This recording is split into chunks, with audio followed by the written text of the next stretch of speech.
तो देखिए फ्रेंड्स, आज बनाते हैं बचे हुए तरबूज के छिलके से ये देखो टूटी फ्रूटी, जो खाने में बहुत बेहतरीन लगती है। और यकीन मानिए, जब कभी आप आइसक्रीम वगैरह बना रहे हैं तो बाज़ार से ख़रीद के लाने की कोई ज़रूरत नहीं है। ये टूटी फ्रूटी घर पर भी बन के तैयार हो जाती है और बहुत बढ़िया से बन जाती है। कोई ज़्यादा इसमें झंझट नहीं होता है। तो ये देखो, ये है तरबूज। तो इस तरबूज को ना खा लिया है। अब इसका जो लाल लाल हिस्सा है ना, इसे निकाल देते हैं। वो बचा के नहीं रखना है, उसे निकाल ही देना है। तो अभी देखो, ये थोड़ा टाइट छिल रहा है, बस इस चीज़ का ध्यान रखना है। तो आप आराम से छीलें, नहीं तो हाथ में चोट लग जाए। तो ये देखो इस तरीके से, और इसी तरीके से ना सारा का सारा तरबूज छील लेना है। थोड़ा टाइम लगेगा, लेकिन बढ़िया से ये पीस छिल के तैयार हो जाएंगे। चलो तो अब काट लेते हैं। तो ये काम ना मैंने हंसिया की मदद से जल्दी से कर लिया। चाकू से बहुत टाइम लगता, या यूँ समझ लीजिए मुझे ना सुविधा लगती है हंसिया से करने में, तो वैसे ही आप कुछ भी समझ लीजिए। तो ये देखिए, बस तो इस तरीके के आपको छोटे छोटे टुकड़े कर लेने हैं। तो मैंने सारे के सारे तरबूज के छिलके जो हैं इस तरीके से काट के तैयार कर लिए हैं। तो चलो अब टूटी फ्रूटी बनाने का टाइम आ गया है। तो इन छिलकों को मैं दिखा देती हूँ। इस तरीके से छिलके नहीं, छिलके तो निकाल दिए हैं, उसका जो सफ़ेद भाग होता है उसकी बनना है ये टूटी फ्रूटी। तो चलो पहले इसे ना थोड़ा सा उबाल लेते हैं। इसके लिए ये देखिए, मैंने भगोने में बिल्कुल थोड़ा सा पानी रखा है और अब हम ना इसे उबलने के लिए रख देते हैं। तो उससे पहले मैंने इसे 102 बार अच्छे से धो लिया है, मतलब 1 या 2 बार इस तरीके से आप धो लें। और ये देखो, और आप देख सकते हैं कि ये किस तरीके से ट्रांसपेरेंट हो गई है। पहले थोड़ी हुई थी, अब पूरी तरीके से ट्रांसपेरेंट हो गई है। बस हमें ऐसी ही चाहिए थी, इससे ज़्यादा कुछ नहीं करना, क्योंकि ये 60-70% ही पकनी चाहिए, क्योंकि चाशनी में जाके भी ये पकेगी। तो ये देखो, चलो अब इसे हटा देते हैं, और जो 30% बाकी है वो चाशनी में पक जाएगी। तो बस अब चलते हैं आगे की ओर। तो चलो मैंने इसे ना उबलते हुए पानी से निकाल लिया है। वापस से मैंने भगोने में 1.5 गिलास पानी डाला, और 1.5 गिलास पानी डालने के बाद हम इसमें डालेंगे चीनी। तो मैंने इसमें मतलब कुल मिला के 6 चम्मच चीनी डाली, यानी कि 1 कटोरी के लमसम में।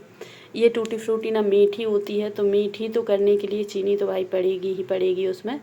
तो ये देखो 1.5 गिलास में मैंने मीडियम साइज़ की 1 कटोरी चीनी डाल दी है। और अब हम इसमें इस टूटी फ्रूटी को डाल देते हैं, और इस टूटी फ्रूटी को डालने के बाद ना अच्छे से मिक्स करके हम छोड़ देंगे।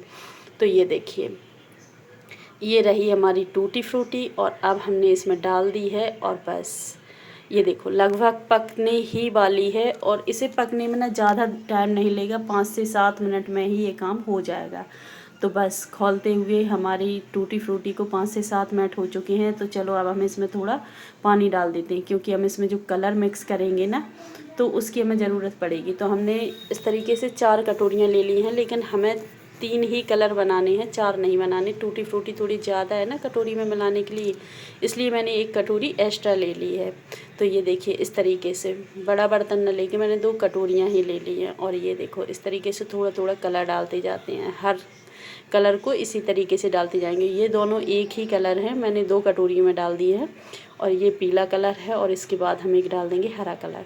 तो चलो भाई, अब सारे कलर्स को हम ना अच्छे से मिक्स कर देते हैं। अब है मिक्स करने की बारी, और इसे 5 मिनट के लिए हम छोड़ देंगे इसी तरीके से रखे रहने के बाद। ये देखिए इसे अच्छे से मिक्स करना है, मिक्स करने में कोई कंजूसी नहीं करना। और चलो अब पीला कलर भी इसी में मिक्स कर देते हैं। तो ये देखो फिर भी ये बढ़िया से पीले हो जाएंगे, बार बार आपको चम्मच हटाने की ज़रूरत नहीं पड़ेगी। ये देखो एक ही चम्मच से ये बार बार से काम हो गया है।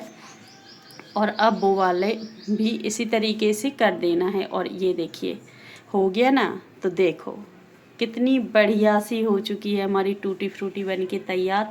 अभी तो ये पानी में है, जब ये निकलेगी ना तो यकीन मानो बस देखते ही मुंह में पानी आने लग जाएगा कि बस खा ही लें।